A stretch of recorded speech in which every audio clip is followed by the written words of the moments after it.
Hello दोस्तों, नमस्कार। मैं दीपक कुमार स्वागत करता हूं आपके अपने YouTube चैनल गुरुकुल पॉइंट में। कैसे हैं दोस्तों? उम्मीद करता हूं बहुत अच्छे होंगे। और आज दोस्तों हम लोग समझने वाले हैं, ये वीडियो उन बच्चों के लिए बहुत स्पेशल होने वाला है जो बच्चे यूपी टेट की तैयारी कर रहे हैं या किसी स्टेट की टेट की तैयारी कर रहे हैं, सुपर टेट की तैयारी कर रहे हैं, अथवा बीएड एंट्रेंस एग्जाम देने वाले हैं, अथवा बीएड का परीक्षा देने वाले बच्चे हैं, या किसी भी शिक्षक भर्ती परीक्षा की तैयारी करने वाले बच्चे हैं। तो ये वीडियो उनके लिए बहुत इंपॉर्टेंट है, क्योंकि इस वीडियो में हम जानेंगे कि मंदबुद्धि बालक क्या होता है, समस्यात्मक बालक क्या होता है, पिछड़ा बालक क्या होता है, विशिष्ट बालक क्या होता है, दिव्यांग बालक क्या होते हैं, और इनका एजुकेशन किस पद्धति से दिया जा सकता है, और इनसे क्या क्या दिक्कतें शिक्षण में होती हैं, और इनके लिए शिक्षण की क्या व्यवस्था होनी चाहिए। तो इन सब के विषय में आज इस वीडियो में जानेंगे। तो आप इस वीडियो को शुरू से अंत तक जरूर देखिएगा। तो आइए दोस्तों शुरू करते हैं। पहला एक कोटेशन किसी दार्शनिक ने कहा था, जिनका नाम था ह्यूगो। उन्होंने कहा था कि वह जो एक स्कूल खोलता है वह एक जेल को बंद करता है। ठीक है, ये कोटेशन बहुत प्रचलित है कि वह जो एक स्कूल खोलता है वह आदमी एक जेल को क्या करता है, बंद करता है। किसने कहा था? ह्यूगो ने कहा था। तो आइए शुरू करते हैं विशिष्ट बालक का आज का यह वीडियो। विशिष्ट बालक को समझते हैं कि इसकी परिभाषा क्या होती है। देखो बच्चों, एक जो क्लास होता है ना, क्लास में एक शिक्षक को क्लास में जाने से पहले या क्लास में जाने के बाद सबसे ज्यादा किसी टॉपिक पे ध्यान देना चाहिए तो व्यक्तिगत भिन्नता पे देना चाहिए। यानी एक क्लास में अगर 60 बच्चे बैठे हैं तो जरूरी नहीं है कि 60 बच्चों टीचर द्वारा पढ़ाई गई बात को एक बराबर सरल रेखा में सीखते चले जा रहा है, ऐसा नहीं है। कुछ बालक मंदबुद्धि होते हैं, कुछ प्रतिभाशाली होते हैं, कुछ समस्यात्मक बालक होते हैं। तो व्यक्तिगत भिन्नता को ध्यान में रखना एक अध्यापक का बहुत इंपॉर्टेंट कार्य होता है। तो उस बात को ध्यान में रखते हुए शिक्षण कार्य किया जाता है। ठीक है, तो आइए शुरू करेंगे। यहां इसकी पहले परिभाषा देखते हैं। कह रहे विशिष्ट बालक होते क्या हैं। तो देखो, ऐसे बालक जो विकास के सभी पक्षों, विकास और वृद्धि में अंतर होता है। वृद्धि मतलब शरीर का बढ़ना, ठीक है, जिसको हम अपनी आंख से देख सकते हैं कि लड़का बढ़ रहा है, मोटा हो रहा है, लंबा हो रहा है, ठीक है, उसको वृद्धि कहते हैं। विकास का अर्थ होता है मानसिक पक्ष से। तो ऐसे सभी पक्षों जिसमें मानसिक, शारीरिक, सामाजिक और संवेगात्मक विशेषताओं में सामान्य बालक से औसत में भिन्न अथवा विशिष्ट कहलाता है। भिन्न हो तो उसे विशिष्ट कहते हैं। जैसे विकास के जो पक्ष होते हैं आप जानते हैं, सामाजिक, शारीरिक, संवेगात्मक, ठीक है, ये विकास के पक्ष होते हैं। यानी मानसिक विकास करना, शारीरिक विकास करना, सामाजिक विकास करना, संवेगों पे विकास करना। संवेग समझते ना, हंसना, रोना, घृणा करना, ईर्ष्या करना, ये सब संवेग होते हैं। तो उन विशेषताओं में सामान्य बालक से, यानी एक जनरल बालक है, सामान्य बालक है, उसकी औसत से क्या हो, भिन्न हो, अलग हो, तो उसे हम क्या कहते हैं? विशिष्ट बालक कहते हैं। ठीक है, विशिष्ट बालक को 4 भागों में बांटा गया है। ठीक, यहां देखिए पहले कहा गया बौद्धिक दृष्टि से एक विशिष्ट बालक होगा, एक शैक्षिक दृष्टि से होगा, एक शारीरिक दृष्टि से होगा, एक समस्यात्मक दृष्टि से होगा। ठीक है दोस्तों, तो यहां देखेंगे बौद्धिक दृष्टि से आपसे एग्जाम में प्रश्न पूछेगा कि अति प्रतिभाशाली छात्र किस श्रेणी में आता है। तो विशिष्ट बालक की श्रेणी में आता है। अब देखो, प्रतिभाशाली, अब क्लास में औसत बच्चे अगर हैं, सामान्य बच्चे हैं, एक उसमें बहुत प्रतिभाशाली है, तो उसको औसत बच्चों के साथ हम नहीं पढ़ा सकते हैं। उसके लिए कुछ विशिष्ट शिक्षा की व्यवस्था होनी चाहिए। जैसे मान लीजिए कि क्लास के सब बच्चे हैं और एक टीचर ने एक बच्चे को काम दिया, तो लगभग सब बच्चे उस काम को कर रहे हैं, लेकिन जो अति प्रतिभाशाली छात्र है उसको वो काम बहुत क्या लगेगा, छोटा लगेगा। अरे तो आसान प्रश्न दे दिए, तो उसका मन नहीं लगेगा। तो ऐसे प्रतिभाशाली छात्र भिन्न होता है सामान्य बच्चों से, तो उसके लिए उसी प्रकार का काम देना चाहिए। ठीक है, तो यहां पे देखिए प्रतिभाशाली अगर बच्चा है तो भी वो क्या है, बौद्धिक दृष्टि से, यानी बुद्धि वाले दिमाग से क्या है, विशिष्ट है। इसी का अपोजिट क्या है, अगर मंद बुद्धि है, प्रतिभाशाली है तो विशिष्ट। किस स्तर पे? बौद्धिक स्तर पे। अगर मंद बुद्धि है तो वो भी विशिष्ट बालक है। अब इन दोनों का बौद्धिक स्तर पे 2 बालक होंगे, प्रतिभाशाली और मंद बुद्धि। ठीक, इसी प्रकार से शैक्षिक दृष्टि से, तो देखो शैक्षिक दृष्टि से एक ऐसा बालक होगा जो बहुत तीव्रता से समझेगा, तीव्रता समझ रहे हैं, जल्दी जल्दी समझता चला जाएगा। और उसी में एक तो गधावे सब होते हैं जो पिछड़ जाते हैं। पिछड़ा बालक कौन कहलाता है? जो औसत बच्चों की सीखने की गति में क्या हो जाए, पीछे हो जाए, यानी सीखने की प्रक्रिया में पीछे हो जाता है, तो उसको पिछड़ा बालक कहते हैं। ठीक, तो तीव्र बालक शैक्षिक दृष्टि स्तर पे क्या कहलाएगा? विशिष्ट बालक कहलाएगा। पिछड़ा बालक विशिष्ट बालक कहलाएगा। ठीक है, अब यहां देखिए शारीरिक दृष्टि से, अब क्लास में जरूरी नहीं है कि सभी बच्चों के हाथ, कान, नाक, पैर, शारीरिक बनावट, बुद्धि, विवेक सब एक जैसा नहीं होता। अगर सब एक जैसा होता तो फिर क्लास में एक अध्यापक का जब मूल्यांकन होता, अध्यापक मूल्यांकन करता है बच्चे का परीक्षा का, तो कोई ऊपर से फर्स्ट आता है, कोई नीचे से एकदम फर्स्ट आता है, मतलब एकदम नीचे आता है, कोई सेकंड पे आता है, कोई थर्ड पे आता है। ठीक है, तो अगर सब एक बराबर होते तब तो सब फर्स्ट आते या तो सब सेकंड आते। ठीक है, तो यहाँ पे उसी प्रकार से क्लास में सब बच्चों का शारीरिक रूप से एक जैसा नहीं हो सकते हैं, तो शारीरिक दृष्टि से भी विशिष्ट बालक होते हैं। कौन कौन से बाबू? बहरे बालक। बहरे मतलब कौन? जिसको सुनाई नहीं देता है। तो इसकी शिक्षा कैसी होनी चाहिए बाबू? कौन यंत्र लगाना चाहिए, प्रश्न पूछेगा। बहरे बालकों की शिक्षा कैसी होनी चाहिए? तो कौन लगाना पड़ता है, कौन यंत्र। कौन मतलब होता है कान, यंत्र मतलब मशीन, एक कनवा मशीन ऐसे ठूस दिया जाता है, तो धीरे से बोलेंगे तो उसको तेज से सुनाएगा, निकाल देगा, सुनाइबे नहीं करेगा।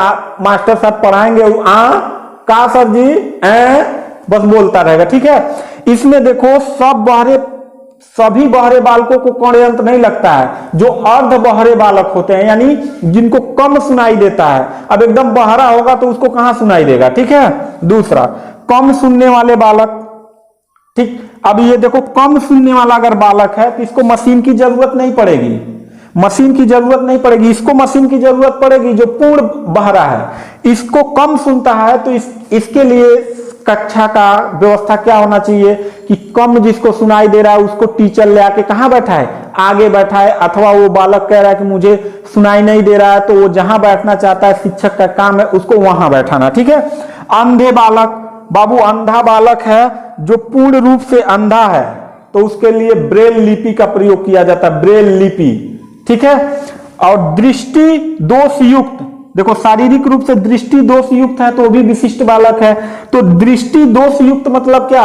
जिसको दूर की वस्तु देखने में या नजदीक की वस्तु देखने में दिक्कत हो रहा है, तो अवतल और उत्तल लेंस का चश्मा लग जाता है। छोटे छोटे बच्चों को भी देखेंगे ऐसे लग जाता है, दो ठो ढक्कन, उसके बाद पढ़ता है, निकाल देगा तो अक्षरिये नहीं पहचान पाएगा, का गुरुजी दिए हैं। ठीक है, तो दृष्टि से युक्त जो बालक है वो भी विशिष्ट बालक कहलाएगा। वाणी दोष युक्त, वाणी मतलब ऐसा कोई बालक है कि तुलतुला के बोल रहा है। ठीक है, जब वो तुलतुला के बोलेगा तो बच्चे उसका उपहास उड़ाएंगे, तो टीचर का काम है कि बच्चों को समझाना, न कि उसके तुलतुलाने पे अगर टीचर भी हंस देता है तो वो बच्चा क्या हो जाएगा, हीन भावना से ग्रसित हो जाएगा। तो शिक्षक का काम है कि सारे बच्चों को ये कहना कि सबका चीज एक जैसा नहीं होता है, हमें इनके साथ कोऑपरेट करना चाहिए, ये इनकी गलती नहीं है, ये नेचुरल गलती है। यानी इनके मतलब शारीरिक रूप से मतलब किस श्रेणी में आएंगे, शारीरिक दृष्टि से विशिष्ट में आएंगे, इसलिए इनके साथ हमको मित्रवत व्यवहार करना चाहिए। अगला विकलांग बालक। विकलांग मतलब क्या होता है? पहले विकलांग बोला जाता था, अब हमारे देश के प्रधानमंत्री ने विकलांग शब्द को हटा दिया, दिव्यांग शब्द बोला जाने लगा। ठीक है, तो विकलांग और दिव्यांग पूरे दोनों मतलब एक ही है। जैसे मान लीजिए कोई लड़का है, अब विकलांग के बारे में अभी पूरा आगे जानेंगे। कोई लड़का है जो पैर से मतलब चलने में दिक्कत है, तो ऐसे स्कूलों में क्लास में जाने के लिए वो रोल वाला जो है सीढ़ी होना चाहिए, बिल्कुल ऐसे करके जिसमें वो व्हील चेयर चढ़ाया जा सके। उसके लिए बच्चों को भी मोटिवेट करना चाहिए कि ऐसे बच्चों को हेल्प करें, पीछे से ले जाके चढ़ाएं, उनके साथ अच्छे से व्यवहार करें। ठीक है, अपंग है या फिर कुछ ऐसा है जिसमें उसके शारीरिक दोष है, तो उसके साथ कोऑपरेट करना चाहिए। तो ये हो गया शारीरिक दृष्टि से इतने लोग हैं, तो कौन से बालक के अंतर्गत आएंगे बाबू? विशिष्ट बालक के अंतर्गत आएंगे। फिर एक तरह समस्यात्मक दृष्टि से भी विशिष्ट बालक होते हैं। कुसमायोजित बालक, समाज में सामाजिक जो परंपरा है कि झूठ नहीं बोला जाता है, सबका सम्मान किया जाता है, सबका आदर किया जाता है, तो ऐसे कुसमायोजित बालक होता है। अब मान लीजिए आपके घर कोनो गेस्ट आया, ठीक, तो गेस्ट आते हैं तो बच्चों को हम लोग सिखाते हैं ना, स्कूल में भी सिखाते हैं कि भाई टीचर क्लास में एंट्री करता है तो सारे बच्चे गुड मॉर्निंग सर या गुड मॉर्निंग मैम या गुड मॉर्निंग मिस बोल के खड़े होते हैं। ये एक मतलब नैतिक एक कर्तव्य है। यही कर्तव्य परिवार में भी पहले छोटा बच्चा परिवार से सीखता है कि कोई गेस्ट आता है तो माँ बाप सिखाते हैं कि उनका पैर छूना चाहिए। अब मान लो कुसमायोजित बालक है, पैर माँ बाप बोल रहे हैं भाई पैर छू लो, कर आप नहीं छुएंगे, ठीक है। तो कुसमायोजित बालक, ठीक। उसके बाद संवेगात्मक और संतुलित बालक। देखो संवेग क्या होता है, जैसे रोना, हंसना, ईर्ष्या, डरना, ये सब क्या है, संवेग है। अब मान लो एक ऐसा समस्यात्मक बालक होता है जो संवेगात्मक और संतुलित बालक होता है। असंतुलित मतलब हंसेगा तो पूरा अजीब टाइप से हंसेगा, जोर जोर से हंसेगा, रोएगा तो फिर चुप होने का नाम नहीं लेगा, ठीक है। तो झगड़ा करने लगेगा, चिल्लाने के अलावा और किसी की बात ही नहीं सुनेगा। तो ऐसे बालकों को संवेगात्मक और संतुलित बालक को भी किसमें रखा जाता है, विशिष्ट बालक के अंतर्गत रखा जाता है। अपराधी बालक, अब अपराध करने वाला बालक क्या होता है, इसको हम आगे जानेंगे, यानी बहुत सारा अपराध जो करते हैं बच्चे उसके बारे में जानेंगे। तो ये तीन प्रकार के क्या हो गए, ये भी विशिष्ट बालक, ये भी विशिष्ट बालक, ये भी विशिष्ट बालक, ठीक है। अब हम समझते हैं इन 4-5 चीजों को, पिछड़ा बालक, दिव्यांग बालक, समस्यात्मक बालक, सृजनात्मक बालक और अपराधी बालक क्या होते हैं, ठीक है। तो पहला हम समझेंगे कौन सा, पिछड़ा बालक। तो देखो पिछड़ा बालक क्या होता है, जो औसत बालकों के समान प्रगति नहीं करता है। औसत बालक मतलब जो सामान्य रूप से लगभग 50% जो बालक होते हैं वो औसत बालक होते हैं, ठीक है। तो जो सामान्य रूप से टीचर जो पढ़ाता है उसको मतलब एक सरल रेखीय समझ लीजिए हिसाब से वो सीखता रहता है। तो ऐसे बालक जो औसत बालकों के समान प्रगति नहीं कर पाता है उसको हम क्या कहते हैं, पिछड़ा बालक कहते हैं, पिछड़ जाता है।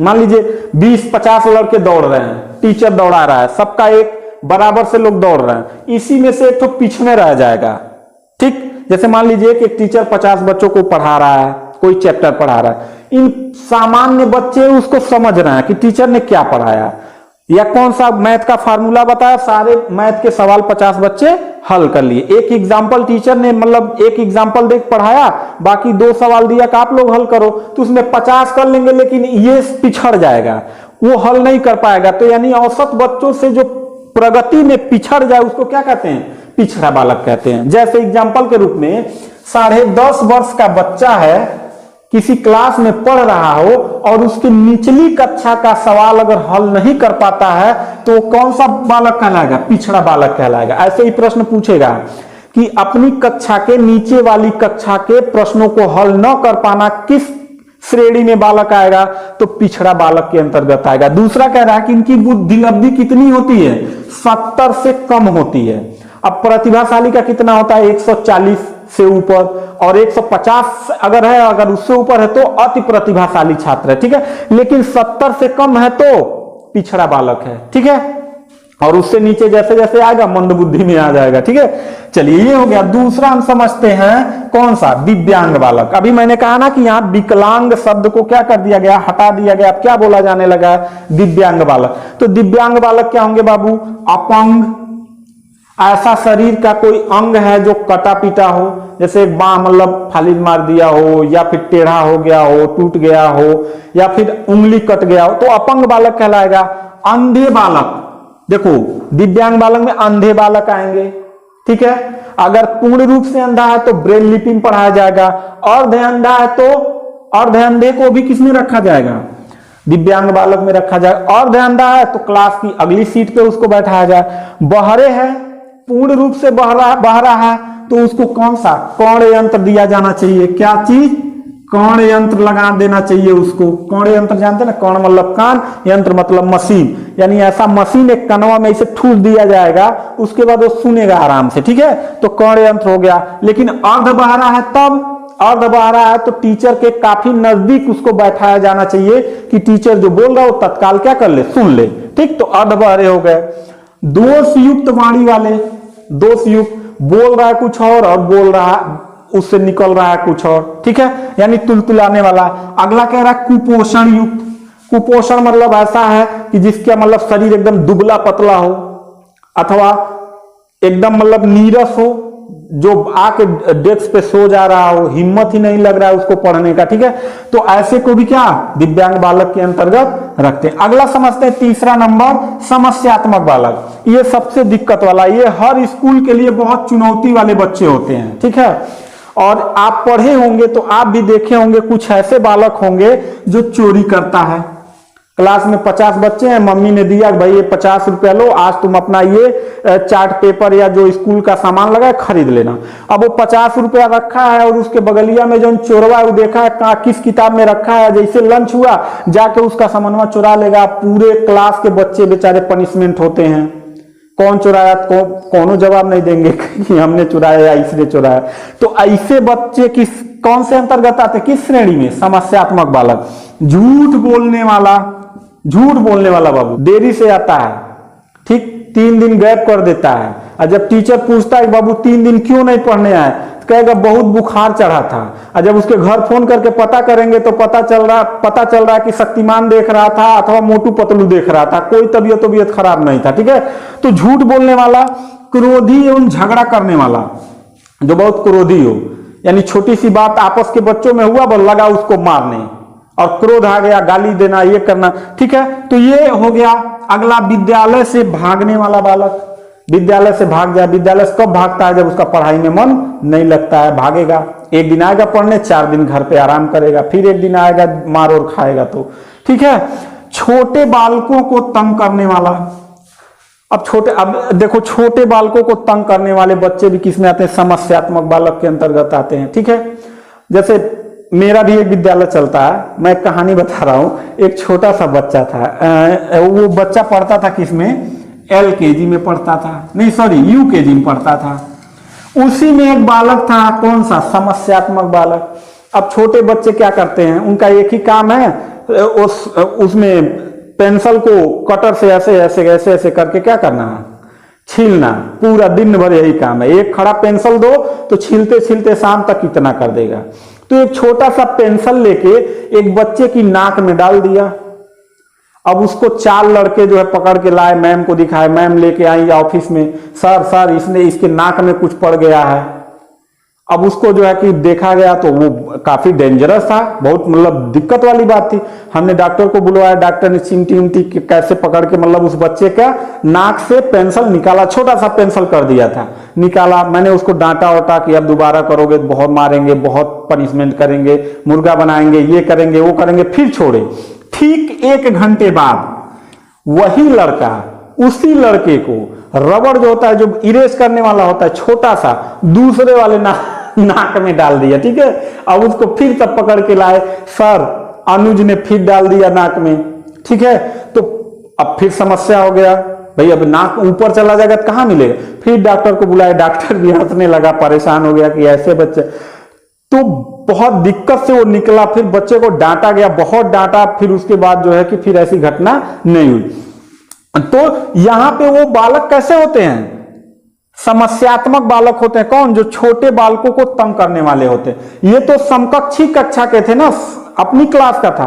कुछ ऐसे बच्चे होते हैं, मान लो कि क्लास 8 में पढ़ रहा है तो 4 वाले बच्चे को हमेशा इधर से गया तो एक झापड़ लगा देता, इधर से लगा देता, कहीं चिंगोट लेगा, कहीं कुछ कर देगा, कहीं ढकेल देगा, कहीं लंगी बजा देगा। लंगी बजाना जानते हो ना। तो इस टाइप के बच्चे किसमें आते हैं, समस्यात्मक बालक के अंतर्गत आते हैं।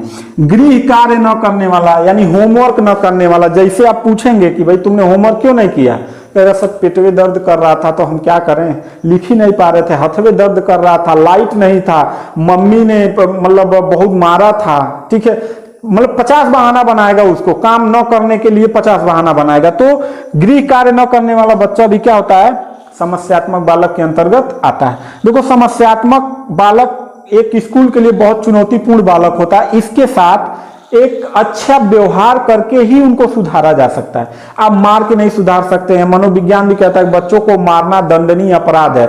अब स्कूल वाले टीचर भी, पहले क्या होता था कि इन सब बच्चों, पहले भी तो बच्चे पढ़ते थे, पहले भी ये सब घटना करते थे। तो पहले मास्टर साहब क्या करते थे, मतलब हमारे समय के तो मास्टर साहब ऐसे मारते थे, ये देखते ना, इसको हुच्चा बोलते हैं। पीठ ऐसे सर नीचे करके पीठ पे तब तक मारते थे जब तक आदमी बेहोश नहीं होने वाला रहता था। खूब कुटाते थे, मतलब अगर थोड़ा सा भी गलती कर दो तो मास्टर साहब ऐसे डंडा को पेट में कोच कोच के मारते थे। पता है नहीं? पता है। पहले का अगर मान लीजिए किसी टीचर ने दे दिया, हम लोग जब पढ़ते थे खूब कुटाए थे, इतना कुटाए थे बाबू कि आज तक याद है।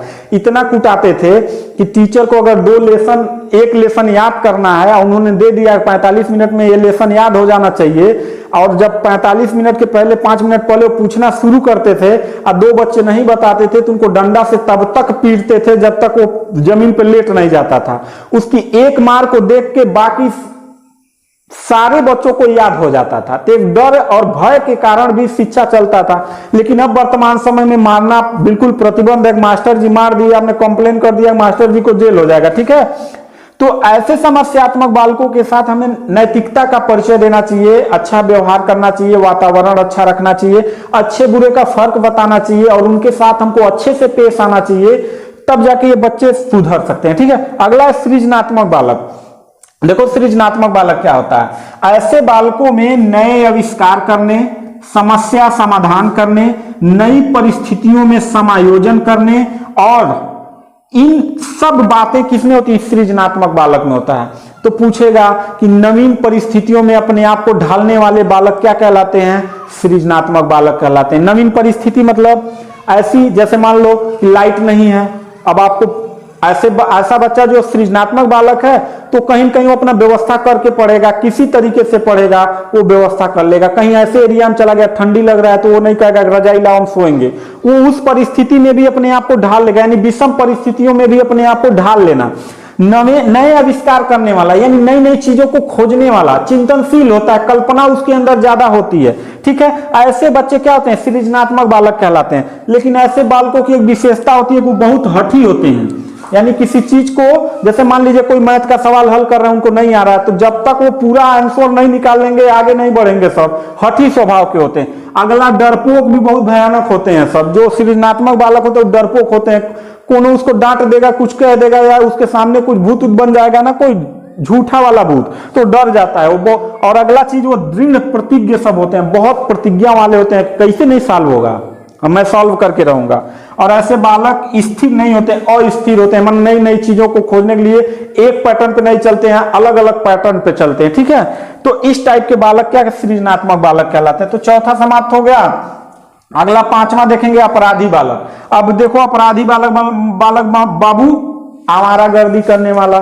ठीक है, अब जब बड़े क्लास में जाएंगे, मतलब इंटर के बाद जब गए या इंटर में ही है, तो ऐसे बालक जब उन किशोरावस्था में आ जाते हैं, स्टेनले हॉल ने कहा था ना, किशोरावस्था बड़े तनाव, संघर्ष, तूफान और विरोध की अवस्था है। ठीक है, तो स्टेनले हॉल के अनुसार आवारागर्दी करने वाले बच्चे, चोरी करने वाला अपराधी बालक कहलाएगा, जुआ खेलने वाला, ठीक है, शराब पीने वाला, सार्वजनिक वस्तुओं को नष्ट करने वाला, शिक्षक का आज्ञा न मानने वाला, ये सब बालक किसमें आएंगे? अपराधी बालक के अंतर्गत आएंगे। इसमें से कुछ ऐसे भी तथ्य हैं जो समस्यात्मक बालक के अंतर्गत आते हैं, लेकिन अपराधी बालक की जो गलतियां होती हैं उन्हें बहुत ज्यादा नहीं सुधारा जा सकता। उनके लिए कानूनी रूप से और शैक्षणिक रूप से, दोनों रूप से ही सुधारा जाना चाहिए, तभी उनमें सुधार होगा। तो दोस्तों ये था एक छोटा सा वीडियो। हमें लगता है कि आपको जरूर पसंद आया होगा। अगर पसंद आया तो कमेंट में लिख के बताइए, और अगर इस चैनल पे आप नए हैं तो अभी प्लीज इस चैनल को सब्सक्राइब कर लीजिए, शेयर करिए और पढ़ने वाले, टेट की तैयारी करने वाले बच्चों तक पहुंचाइए। आगे मैं और भी ऐसा वीडियो आपको भेजता रहूंगा। तो आज के लिए बस इतना, मिलते हैं नेक्स्ट वीडियो में, तब तक के लिए थैंक यू, धन्यवाद।